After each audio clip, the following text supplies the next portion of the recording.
Bismillah ar-Rahman ar-Rahim. Brothers and sisters, I will have to speak in English, and it's a little English.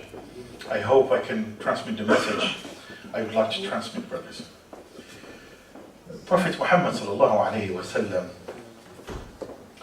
the verse that says that there is no compulsion in Islam, لا إكراه في الدين. He was actually, as we all know, the best who implemented it. Prophet Muhammad sallallahu alayhi wa sallam, not only he excuses people, he let them choose whatever they want to choose, but he was oppressed himself to let down his own religion. He also forgave the enemies. They tried to kill him, they stoned him, they did everything to nullify, to stop, to refrain, to stop the message of light, to stop the guidance. And in the end, in the 7th year after the migration of Prophet Muhammad ﷺ, in Umrah al-Qada, in the Umrah, the compensation, because it was stopped in the 6th year in Hudaybiyah, he had the chance. There were 3,000. He went in, and all the mushrikeen, all the polytheists went out, and just waiting for them to make their Umrah. They could say, no, this is our chance, we are here. The idols are here, we came with Tawheed. Let me just destroy whatever I can touch. Let us take over. We were thrown out. We went away from our money, from our family, from our land. It's our chance. But the Prophet ﷺ, he doesn't think with our logic. Prophet ﷺ, he does not use our intellectual capacities. He's the Prophet Muhammad, not anybody. In the conquest of Mecca, that was his chance. And he didn't have any promise with any contract, because they have violated the pact and the contract they had in Al-Hudaybiyah. And he went with 10,000. If he used our logic, or the logic of the people of France, maybe it would happen something else, sallallahu alayhi wa sallam. But sallallahu alayhi wa sallam, he told them, you're free. He had the chance to punish everyone. He had the chance to, after 21 years of suffering, sallallahu alayhi wa sallam, and his companions, he went there to tell them, اذهبوا فأنتم الطلقاء. This is my prophet, and this is our prophet. We have to stop, brothers and sisters, to make bombs in our mosque. We have to stop trying, for our young people, our teenagers, to tell them, to fill them with hatred to the rest of people, to the rest of the world, by insulting the others, non-Muslims. So how do you want this young teenager to come out with? He's waiting for any small chance to do anything which we will not like. Prophet Muhammad sallallahu alaihi wasallam, women in Jahiliyyah, when they did not give any birth, they used to say, oh Allah, if you give me a birth boy, I will make him Jewish. He went there. And suddenly in Bani Nadir, when Prophet ﷺ asked them, those Jews, to leave because they have violated the contract, the women start to say, oh, but our children are with them, they are Jewish. Prophet ﷺ, leave them. There is no compulsion in religion.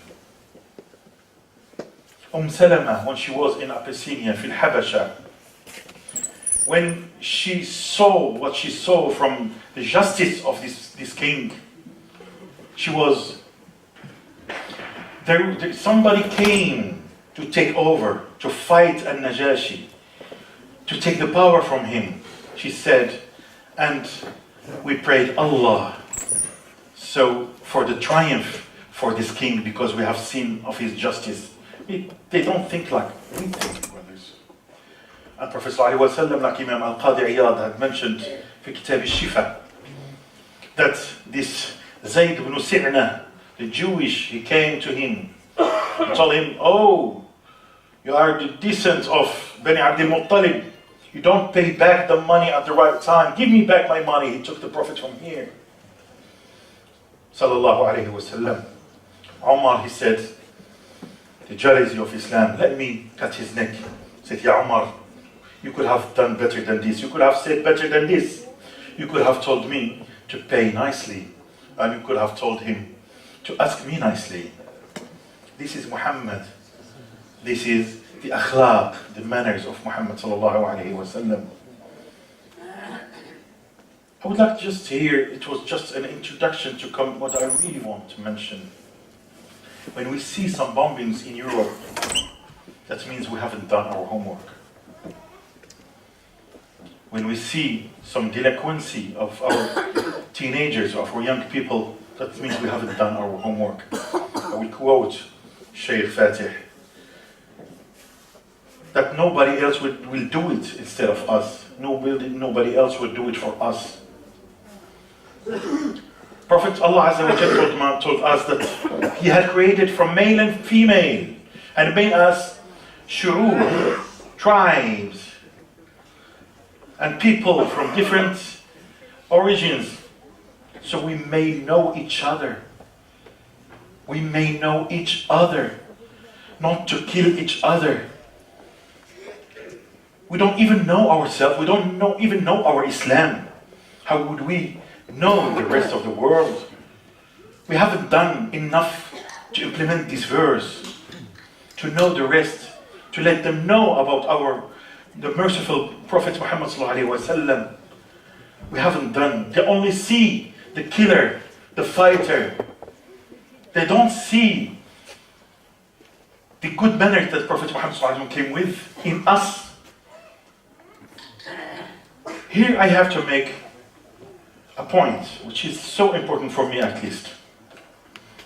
Allah had praised this ummah, this nation, has praised us as humans, as Mustafa and Sheikh Jihad al-Farra and Sheikh Fatih, or He has praised us because of some attributes, some akhlaq, some duties, some obligations He asks us to do.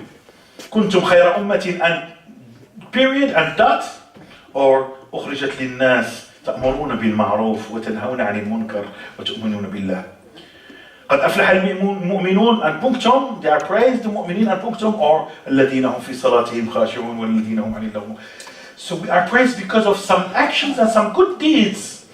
We were implementing them in the time of Prophet Muhammad sallallahu alaihi wasallam, in the time of companions, in the time of tabi'in.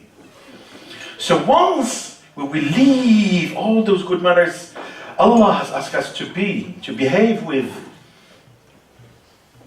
establishments, power, anything will be taken from us. We don't have no guarantee. The Jewish they were the best people in their time when they have left the teachings of Prophet Musa, the teachings of Torah, Allah has taken from them. We don't have no guarantee. Even the Prophet ﷺ قال وَمَا كُنْتُ بِدَعًا مِنَ الرَّسُولِ وَمَا أَدْرِي مَا يُفْعَلُ بِي وَلَا بِكُمْ. The Prophet, the chosen, sallallahu alayhi wa sallam, Allah has mentioned in the Quran, He said, I don't know what will be happening to me or to you. Rawal Imam Ahmad that Sayyidina Abdul Rahman ibn Auf, he came to Salama, al-Hadith Sahih. He told her, I am the richest one in Quraysh. I am the richest one. And I'm afraid that this one, he is one from the 10th who are promised by Jannah. Prophet Muhammad, he said, Abdul Rahman ibn Auf fi Jannah. But he was scared. He came to see the list, if he's in the list. She told him, said, I've heard that Prophet said, some companions, they won't see me after my death. He was scared. He said, maybe it could be me, one of them. He came to ask Salama. She told him just to pay more money to people. When he went out, he met Umar. And he told him the story. He was scared, Sayyidina Umar. He came to Salama. Billahi Salama, ana minhum. By the name of Allah, just tell me, I am in the list. Umar, not me and you. It's too much arrogance we have. Muslims are so much arrogant now. Islam should make us so modest. should make us asking Allah days and nights to accept all our deeds, to accept our salat. We should behave right. The Sheikh who was before me said the problem is because all the problems happening because the problems are here in the heart. He's right. He said the truth. We should really go back to ourselves. Are we Muslims enough? Are we behaving in the way that Allah wants us to behave? That Prophet Muhammad will he be proud of us, Muhammad when he comes now? What he would be seeing? Is it something that we can be proud of? We haven't done our homework. I don't believe we will be any exception. يقول سبحانه وتعالى وما من قرية إلا نحن مهلكوها قبل يوم القيامة أو معذبوها عذابا شديدا. All the tribes, all the cities will be destroyed before يوم القيامة, or they will be punished. يعني يوم القيامة, very hard punishment.